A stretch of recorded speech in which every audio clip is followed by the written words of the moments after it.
দুনিয়ায় এমন কোনো মা নাই যে সন্তানকে দাফন করার জন্য কবরে নাই মা সন্তানকে দাফন কইরা সুস্থ অবস্থায় উপরে উঠবেন এমন কোনো মা দুনিয়ায় নেই। সন্তানের সাথে নিজেও লাশ হয়ে শুয়ে পড়বে। এরে দোস্ত একটু বুঝে শুনে বলেন তো, মার কলিজায় যায় এত মায়া কেন? মা আমার চোখ বানাইছেন, কান বানাইছেন, নাক বানাইছেন, একবারে বলে ফেলেন তো কি বানাইছেন? বলেন না, বলেন কি বানাইছেন? কিছুই না, কিছুই না। অল্প কয়েকদিন ভাড়াটিয়ার মতো পেটে ধারণ করেছেন, হওয়ার পর লালন করেছেন, তাতেই মার কলিজায় এত মায়া, এত মায়া। যে আল্লাহ আমার চোখ বানাইছেন ওই আল্লাহর কত মায়া। যে আল্লাহ আমার জবান বানাইছেন ওই আল্লাহর কত মায়া। যে আল্লাহ আমার হাত পাও বানাইছেন ওই আল্লাহর কত মায়া। যে আল্লাহ আমাকে এত এত নিয়ামত দিয়া বাঁচায় রাখছেন ওই মালিকের কত মায়া। ওই মালিকের নাফরমানি আর কত কাম হইছে তো থামেন নাই। আরে গুনাহওয়ালা চোখগুলা নিয়ে মালিকের সামনে কেমনে দাঁড়াবো বলেন? এই গুনাহওয়ালা হাত পাও নিয়ে মালিকের সামনে কেমনে দাঁড়াবো বলেন? হ্যাঁ এরে যুবক,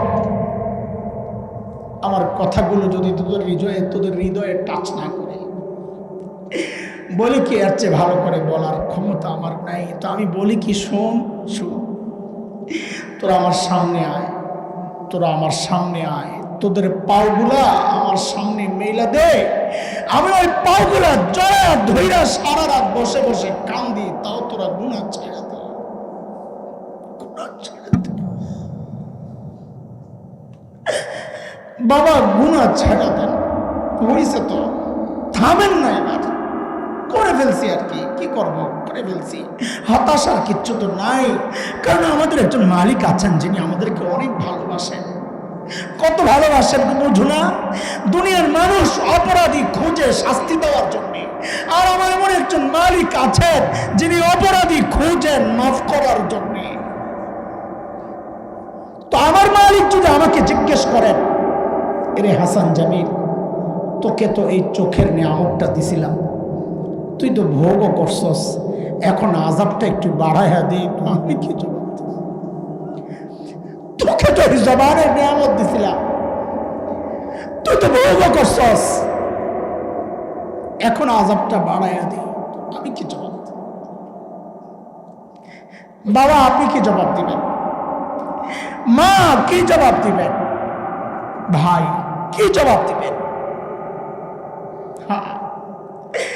কার কাছে কি পুঁজি আছে যে পুঁজির ভরসায় এমন নিশ্চিন্ত জীবন যাপন করছেন? কার কাছে কি পুঁজি আছে? পুঁজি তো আছে, নাই যে তা না, পুঁজি তো আছে, গুনার পুঁজি, গুনা গুনা গুনার গুনার পুঁজি। চুল পাইকা সাদা হয়ে গেছে, গুনাহ ছাড়তে পারি না। দাড়ি পাইকা সাদা, গুনাহ ছাড়তে পারি না। জিজ্ঞেস করি কবে ছাড়বে, কবে ছাড়বে? এরে যুবক, তুই কি ভেবেছিস আল্লাহ তোকেও দাড়ি পাকা পর্যন্ত সুযোগ দিবেন, চুল পাকা পর্যন্ত সুযোগ দিবেন? না রে বাপ না। কত বাবাকে দেখলাম সন্তানের লাশ কাঁদে নিয়ে যাইতেছে। আরে কে জানে এই মজলিসে এমন কেউ থাকতে পারে যার খবর নাই, ও বসে আছে এখানে কিন্তু ওর কাফনের কাপড় চলে আসছে দোকানে। কে জানে কাউকে খবর পাইতে পারেন বয়ান করে গেল মাওলানা হাসান জামিল তো দুনিয়ায় নাই, চলে গেছে। আরে কার নাফরমানি করতেছে? ওই মালিকের যিনি আমাকে আপনাকে এতটা ভালোবাসেন, কত ভালোবাসেন কোনদিন ভেবে দেখেছেন? মালিক কত ভালোবাসেন কোনদিন ভেবে দেখেছেন?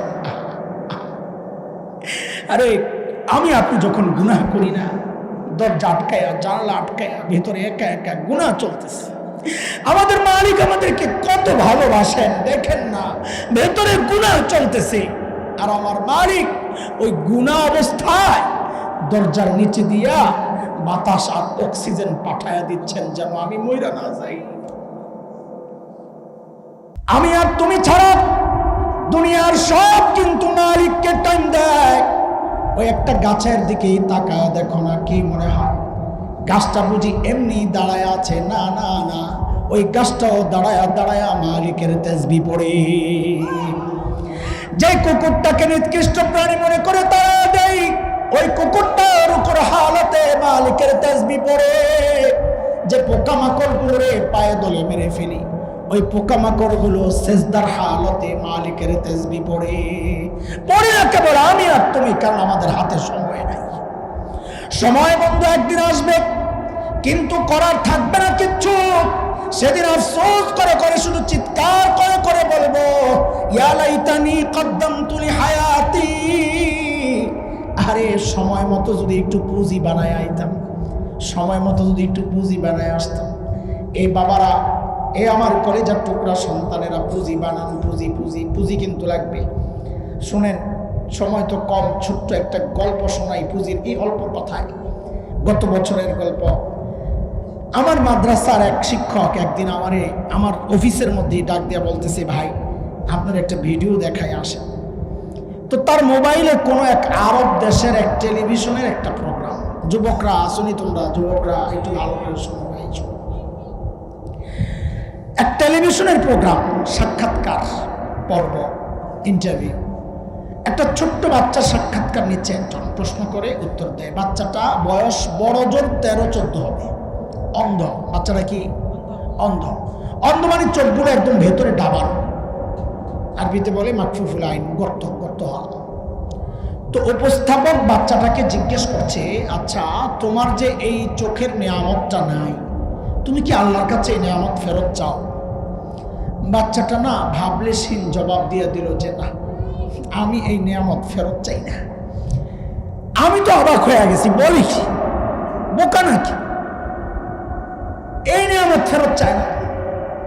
তো বুঝলাম, আহারে বয়স কম, তো ম্যাচুরিটি এখনো বুঝ আসে নাই, এটা কত বড় নেয়ামত বুঝে উঠতে পারেনি। তা আমি তো ভিডিও দেখে অবাক হয়েছি, কিন্তু যিনি সামনাসামনি বসা তিনি তো আরো অনেক বেশি অবাক হওয়ার কথা। তো তিনি অনেক বেশি অবাক হয়ে জিজ্ঞেস করলেন, লিমাজা, আরে কেন তুমি এই নিয়ামত ফেরত চাও না? কেমন কথা? আরে বাচ্চাটার জবাবটা শুই না আমি বুঝছি, বোকা তো ও না, বোকা তো আমি। কত সচেতন, আল্লাহকে সাক্ষী রেখে বলছি। ওর জবাবটা শুই না আমি সাথে সাথে কান্না করে দিচ্ছি। বললো কি সে?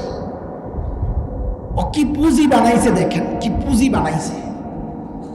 ওকে যখন জিজ্ঞেস করা হলো তুমি কে নেয়ামতটা ফেরত চাও, বলে না চাই না। বলে কেন চাও না? ও বলে কি জানেন, আরে হাসরের মাঠে যখন বিচার শুরু হয়ে যাবে, যখন হিসাব শুরু হবে, যখন আমার ডাক পড়বে, ছোট্ট বাচ্চার কি ডাক, কিন্তু তার চিন্তাটা কত উঁচা, কত পবিত্র। যখন আমার সিরিয়াল আসবে, আমি দুনিয়ায় এই নিয়ামত এই জন্যে চাই না, এটা রাইখা দিছি জমা। বলে কেন?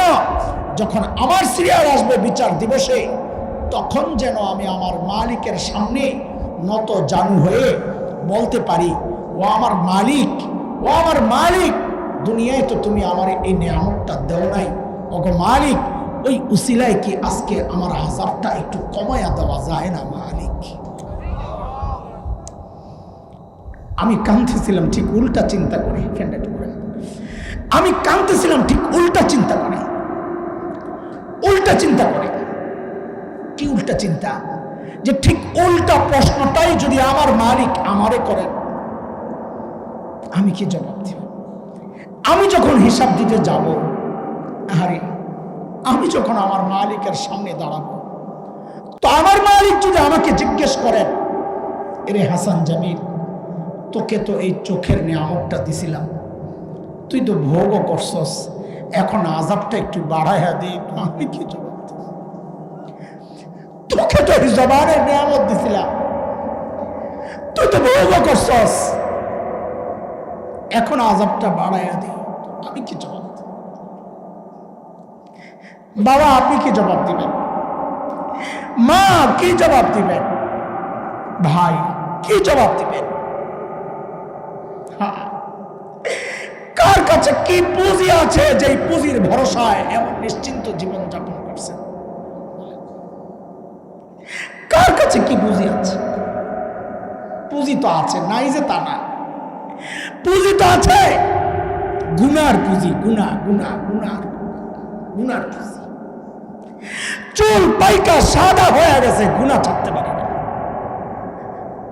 দাড়ি পাইকা সাদা, গুনাহ ছাড়তে পারে। জিজ্ঞেস করি কবে ছাড়বেন? কবে ছাড়বেন?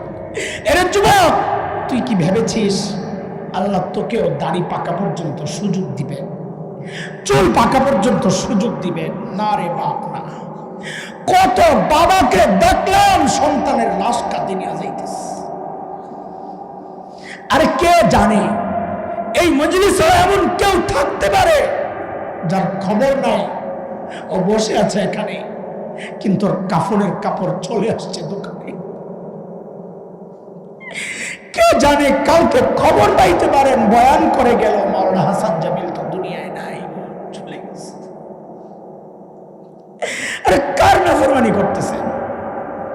ওই মালিকের যিনি আমাকে আপনাকে এতটা ভালোবাসেন। কত ভালোবাসেন কোনদিন ভেবে দেখেছেন? মালিক কত ভালোবাসেন কোনদিন ভেবে দেখেছেন?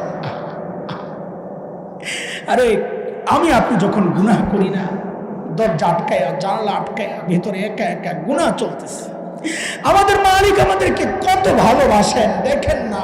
ভেতরে গুনাহ চলতেছে, আর আমার মালিক ওই গুনাহ অবস্থায় দরজার নিচে দিয়া বাতাস আর অক্সিজেন পাঠায়া দিচ্ছেন যেন আমি মইরা না যাই।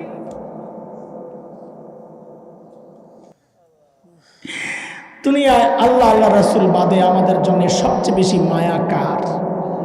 আল্লাহ ছাড়া, নবী ছাড়া, মা। বলেন বলেন, তাড়াতাড়ি বলেন, সবচেয়ে বেশি মায়া কার? মার কলিজায় কত মায়া, দরদ, মমতা, এটা মা জানেন। আর মাকে যে আল্লাহ বানাইছেন ওই আল্লাহ জানেন, আমি বলতে পারবো না। তবে কোরআন হাদিস পড়ে মাসআলা শিখে কিছুটা অনুমান করতে পারি। যেমন একটা মাসআলা শুনেন, প্রসঙ্গক্রমে বলছি। কোন সন্তান যদি বাবা মার আগে ইন্তেকাল করে, তো মাসআলা কি? বাবা তো সন্তানের লাশের পেছনে পেছনে যেতে পারে, বাবা তো সন্তানের কবরেও নামতে পারে। বলে কেন, বাবার কলিজায় মায়া নাই? বলে আছে। বাবাও চিৎকার করে করে কাঁদবেন, কিন্তু বাবাকে আল্লাহ ওই শক্তি দিয়েছেন, বাবা সন্তানকে দাফন কইরা উপরে উঠতে পারে। কিন্তু কোনো মায়ের জন্য সন্তানের লাশের পেছনে চলা চলবে না, কোনো মায়ের জন্য সন্তানের কবরে নামা চলবে না। কেন? দুনিয়ায় এমন কোনো মা নাই যে সন্তানকে দাফন করার জন্য কবরে নাই মা? সন্তানকে দাফন কইরা সুস্থ অবস্থায় উপরে উঠবেন এমন কোনো মা দুনিয়ায় নেই। সন্তানের সাথে নিজেও লাশ হয়ে শুয়ে পড়বে। এরে দোস্ত, একটু বুঝে শুনে বলেন তো, মার কলিজায় যায় এত মায়া কেন? মা আমার চোখ বানাইছেন, কান বানাইছেন, নাক বানাইছেন, একবারে বলে ফেলেন তো কি বানাইছেন? বলেন না, বলেন কি বানাইছেন? কিছুই না, কিছুই না। অল্প কয়েকদিন ভাড়াটিয়ার মতো পেটে ধারণ করেছেন, হওয়ার পর লালন করেছেন, তাতেই মার কলিজায় এত মায়া, এত মায়া। যে আল্লাহ আমার চোখ বানাইছেন ওই আল্লাহর কত মায়া। যে আল্লাহ আমার জবান বানাইছেন ওই আল্লাহর কত মায়া। যে আল্লাহ আমার হাত পাও বানাইছেন ওই আল্লাহর কত মায়া। যে আল্লাহ আমাকে এত এত নিয়ামত দিয়া বাঁচায় রাখছেন ওই মালিকের কত মায়া। ওই মালিকের নাফরমানি আর কত কাল হইছে, তো থামেন নাই। আরে গুনাহওয়ালা চোখ গুলারিয়া মালিকের সামনে কেমনে দাঁড়াবো? এই গুনাহওয়ালা হাত পাও নিয়ে মালিকের সামনে কেমনে দাঁড়াবো বলেন? এরে যুবক, আমার কথাগুলো যদি তোদের হৃদয়ে টাচ না করে, বলি কি এর চেয়ে ভালো করে বলার ক্ষমতা আমার নাই। তো আমি বলি কি, শোন শোন, তোরা আমার সামনে আয়, তোরা আমার সামনে আয়, তোদের পাওগুলা আমার সামনে মেলা দে, আমি ওই পাওগুলা জয়া ধইরা সারা রাত বসে বসে কান্দি, তাও তোরা গুনাহ ছেড়ে দে।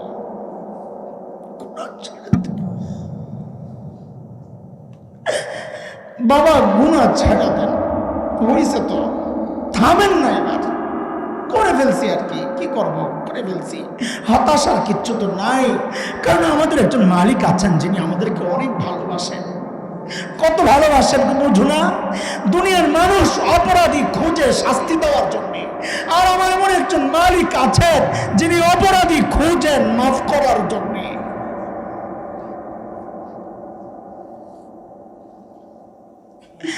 ওই মালিক থাকতে গুনাহ নিয়ে কেন ঘুরবো বলেন? হ্যাঁ, গুনাহ ছাড়বো না ইনশাআল্লাহ। হ্যাঁ বলেন, গুনাহ ছাড়বো ইনশাআল্লাহ। হ্যাঁ, গীবত করবো না, গীবত শুনবো না, বলেন ইনশাআল্লাহ। চোখের হেফাজত করবো ইনশাআল্লাহ। হ্যাঁ, জবানের হেফাজত করবো না ইনশাআল্লাহ। আল্লাহ সহজ করেন, কবুল করেন, আমিন। মুহতারাম হাজরিন, অনেক রাত হয়ে গেছে। হযরত সাঈদ ইবনে আমির আল জুমাহির ঘটনা আমি আর আড়াইতে চাচ্ছি না। আমার যতটুকু বলার দরকার ছিল বুঝানোর জন্য অতটুকু হয়ে গেছে, যে মানুষগুলো ছিল কি, হইল কি, মনে আছে কথা? কি মানুষ কি হয়ে গেছে? এবার আমাকে আবার জবাব দেন, কথা শুরু করেন আপনারা। এই যে পরিবর্তনটা ছিল, সবচাইতে খারাপ মানুষ হয়ে গেল সবচাইতে ভালো মানুষ, এই পরিবর্তনটা কিসের ছোঁয়ায়? সবাই না বললে তো কথা শেষ করতে পারবো না। কিসের ছোঁয়ায় বলেন সবাই? কিসের ছোঁয়ায়? তাইলে এই তিন কথা রাখেন। এবার আমাদের ওই পাশের তিন কথায় আসেন। এর মানে এটা না, এটাও আবার 1-1.5 ঘন্টা কাটাবো, 2-1 মিনিটে শেষ করবো ইনশাআল্লাহ। যেই কোরআনের সাহাবীরা ধইরা সর্বশ্রেষ্ঠ হয়ে গেলেন, সর্বশ্রেষ্ঠ মানুষ, ওই কোরআন তো আল্লাহ তাআলা আসমানে উঠায়া নিয়ে গেছেন। বলেন আছে? ও পুরান হয়ে গেছে? পুরান হয় নাই, দুর্বল হয়ে গেছে। কোরআনের আগের যে পাওয়ার আছিল, পাওয়ার কমে গেছে? আগের মতোই আছে? আগের মতোই বুঝা কইতেছেন? তাইলে যেই কোরআন সাহাবীদেরকে সর্বশ্রেষ্ঠ বানায়া দিছেন, যদি কোরআন সেই আগেরটাই থাকে, তো ওই কোরআন কি আমাকে আপনাকে সর্বশ্রেষ্ঠ মানুষ বানাইতে সক্ষম না? সক্ষম। তাইলে আমি আপনাদের কাছে একটা কথা জিজ্ঞেস করি, এই এতক্ষণের আলোচনায় এই স্বীকৃতি কি কেউ দিবেন? এই বিশ্বাসটুকু কি জন্মাইছে আপনার দিলে, যে কোরআন একমাত্র মাধ্যম? শুধু মাধ্যম বলি নাই, শব্দ সচেতনতার সাথেই আমি বাড়াই, খামাখানা, এই জন্যে বলেন কোরআন একমাত্র মাধ্যম, যে মাধ্যম অন্য কোনো মাধ্যম এর সাথে শরীক নাই। কোরআন একমাত্র মাধ্যম, যে মাধ্যম মানুষকে সর্বশ্রেষ্ঠ মানুষ বানায়। এটা কি আপনারা বিশ্বাস করেন? কে কে বিশ্বাস করেন? আমি একটু হাতগুলো দেখতে চাই। মাশাআল্লাহ, হাত নামান। এই একবার হাত উঠাইছেন, মনে রেখেন, পরে অস্বীকার যেন না করেন। আচ্ছা, আমরা কি নিজেরা এবং সন্তানকে, আপনজনকে সর্বশ্রেষ্ঠ বানাতে চাই? আসলে কে কে চাই দেখি হাত উঠে। মাশাআল্লাহ, ইনশাআল্লাহ। নামান। ওই যে আগে বলেছি একবার, আবারও বলি, রাগ হয়েন না। এই যে হাত উঠাইছেন না, আমি নিশ্চিত করে বলতে পারি অনেক এমন পাওয়া যাবে যারা মিথ্যা কথা বলেছে। বলে আপনি কি গায়েব জানেন? আমি গায়েব জানেন কোত্থেকে? গায়েব তো শুধু জানেন কে? আমি কোত্থেকে গায়েব জানি? তো আপনি কেমনে জানলেন? বুঝতে, আমি গায়েব জানি না তা থেকে, আমি এই সমস্ত জানি। আমি তো বাহিরের কেউ না, আমি কি এলিয়ন নাকি? আমি আসমান থেকে এসেছি নাকি?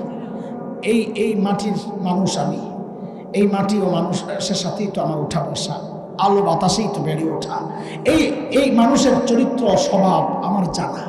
সেই জানা জায়গা থেকে বলছি, এখানে অনেক পাওয়া যাবে যারা মিথ্যা বলেছে। আপনি বলবেন কেমনি মিথ্যা বললাম? আপনি একটু মিলাইয়া দেখেন না।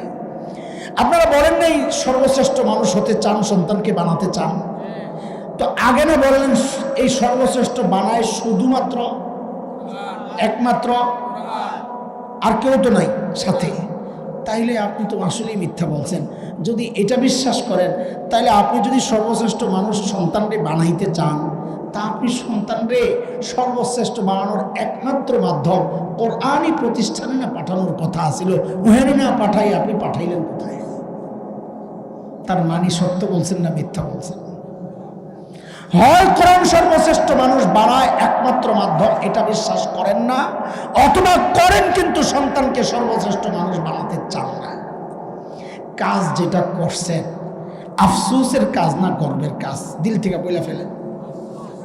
এটাই এতক্ষণ বুঝাইছি, ধরলাম কি, ছাড়লাম কি, আহারে করলাম কি, কিন্তু কথা শেষ হয় নাই, উদাহরণ তো রয়ে গেছে। আর 2-4 মিনিট কি একটু শুনবেন, আমি উদাহরণটা দিয়ে শেষ করে দিব। কেন আফসোস, কেন আফসোস, এটা শোনার আগে